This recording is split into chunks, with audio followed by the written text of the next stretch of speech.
बार बार पूछा जा रहा है कि क्या अमेरिका और रूस के बीच सीधा युद्ध हो सकता है। तो जवाब यह है कि यूक्रेन के महायुद्ध में दो ऐसे धमाके हुए हैं जो अब बहुत से समीकरण बदल सकते हैं। दरअसल पुतिन को लग रहा है कि रूस पर जो ड्रोन अटैक हो रहे हैं उसमें अमेरिका का बहुत बड़ा हाथ है। इसलिए सबसे बड़ा डर अब यही है कि क्या रूस और अमेरिका के बीच सीधा युद्ध शुरू हो गया है।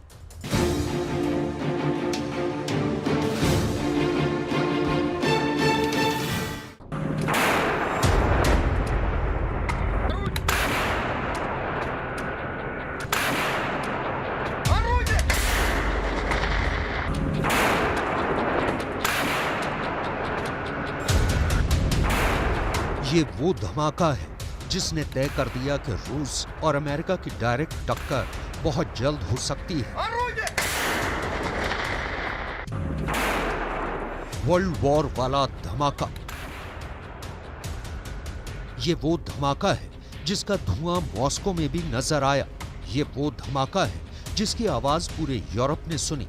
इस धमाके में ऐसा क्या है कि कहा जाने लगा है कि रूस और अमेरिका के बीच सीधा युद्ध, मतलब अमेरिका और रूस अब एक दूसरे पर डायरेक्ट हमला कर सकते हैं। इस धमाके के पीछे क्या है वो देखने के पहले देखिए यूक्रेन ने एक और बड़ी गलती क्या कर दी है जिसे लेकर बाइडेन की टेंशन बढ़ गई है। बाइडेन को बिना बताए ज़ेलेंस्की ने एक बहुत बड़ा हमला कर दिया जिसके लिए पुतिन अब बाइडेन को जिम्मेदार ठहराएंगे। यूक्रेन ने खेरसॉन में रूस का एक मोबाइल रेडार स्टेशन उड़ा दिया है। ये रूस का आधुनिक प्रेडल ई कोस्टल रेडार सिस्टम था और इसका शिकार करने वाला है वो रॉकेट जिसे अमेरिका से मिले हाइमार्स से दागा गया। नीप्रो नदी के पास तैनात इस रडार सिस्टम की कीमत 1,500 करोड़ रुपए से भी ज्यादा थी। यूक्रेन ने इस पर हाइमार्स के रॉकेट से हमला किया और यह पूरी तरह तबाह हो गया। खेरसॉन के मोर्चे पर यह रूस को बहुत बड़ा झटका है क्योंकि अब यूक्रेन के ड्रोन को ट्रैक करने वाली रूस की बहुत बड़ी दीवार टूट गई है। हाइमार्स यानी वो मल्टी रॉकेट सिस्टम जिसने यूक्रेन के युद्ध में रूस को सबसे ज्यादा नुकसान पहुंचाया है। हाइमार्स को लेकर रूस बहुत पहले एतराज जता चुका है, लेकिन तब अमेरिका को एहसास नहीं था कि ज़ेलेंस्की ऐसी भी गलती करेंगे। इस वक्त ज़ेलेंस्की ने पूरे दक्षिणी यूक्रेन में काउंटर अटैक तेज कर दिया है। उन्होंने इसका एक नया वीडियो भी जारी किया है जिसमें यूक्रेन की सेना बहुत ज्यादा आक्रामक है। इस वीडियो को डिटेल में देखने से पहले ज़ेलेंस्की की वो गलती देखी जिसे उन्होंने खास पुतिन को चिढ़ाने के लिए रिकॉर्ड किया और फिर उसे वायरल कर दिया। यूक्रेन ने क्राइमिया में रूस के एयर डिफेंस सिस्टम S-400 को तबाह कर दिया है। ये क्राइमिया को हवाई हमले से बचाने के लिए पुतिन का सबसे मजबूत कवच था और उसे आग के शोलों में तब्दील होते देख पुतिन वाकई बहुत बेचैन हुए होंगे। ये ऐसा धमाका है जिसमें पुतिन का सबसे भरोसेमंद एयर डिफेंस सिस्टम S-400 और उसकी मिसाइलें पूरी तरह खत्म हो गईं। क्राइमिया में तैनात रूस का एयर डिफेंस सिस्टम S-400 यहां से 500 किलोमीटर के दायरे में सब कुछ देख रहा था। यहां से दक्षिणी यूक्रेन में हो रहे ऑपरेशन और हवाई हमलों पर नजर थी। ड्रोन ऑपरेशन को ट्रैक किया जा रहा था, लेकिन यूक्रेन ने S-400 पर अपनी नेपच्यून मिसाइल से ऐसा वार किया कि कुछ नहीं बचा। इन हमलों के बाद यूक्रेन के रक्षा मंत्रालय ने एक वीडियो ट्वीट किया है जिसमें अमेरिका को शुक्रिया कहा जा रहा है। बाइडेन और ज़ेलेंस्की के हाथ मिलती हुई तस्वीरें हैं, तोप गोलों की सप्लाई का जिक्र है और आखिर में F-16 देने के लिए ज़ेलेंस्की ने कहा है thank you United states.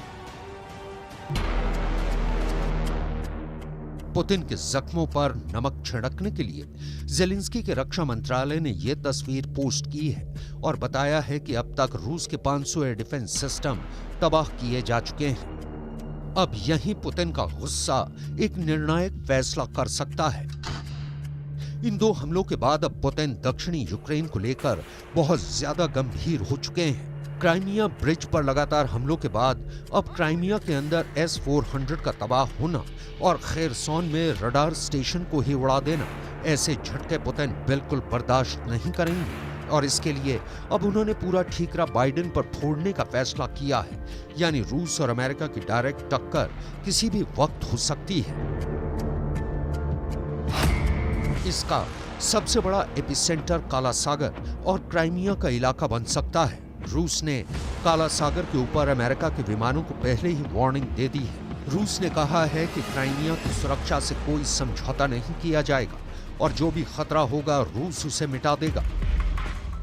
Crimea को लेकर पुतिन इस वक्त बहुत ज्यादा जज्बाती हो चुके हैं। काला सागर की दहलीज पर वो किसी दूसरे देश के विमान को देखना नहीं चाहते। ऐसी वार्निंग वो पहले भी कई बार दे चुके हैं। काला सागर पर हुए एक एनकाउंटर को देखकर आप पुतिन की खतरनाक नीयत को समझ सकते हैं।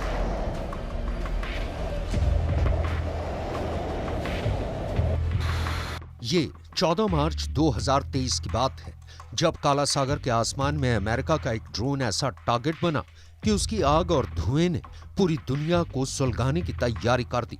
पूरा यूरोप मानने लगा है कि काला सागर में हुआ वाकया वर्ल्ड वॉर की तरफ एक बहुत बड़ा कदम है।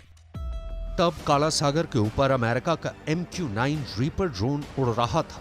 तभी वहां गश्त लगा रहे रूस के 2 सुखोई 27 विमान पहुंचे और उनमें से एक ने अमेरिका के ड्रोन के साथ कुछ ऐसा किया जो अमेरिका के लिए झटके से ज्यादा घनघोर बेइज्जती कही गई।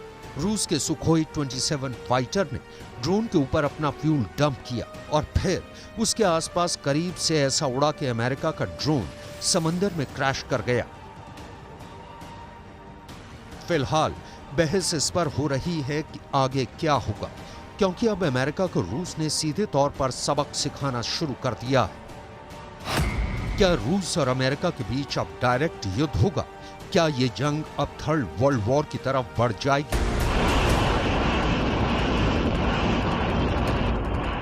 अमेरिका ने दावा किया था कि तब उसका MQ-9 ड्रोन काला सागर के ऊपर अंतरराष्ट्रीय एयर स्पेस में था।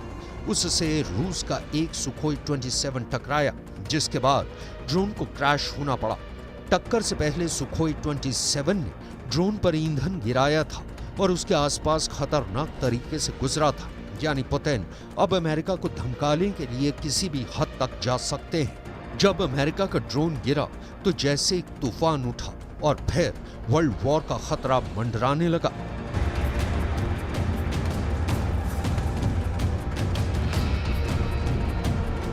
हालात ऐसे बने कि 24 घंटे तक व्हाइट हाउस में सायरन बजता रहा।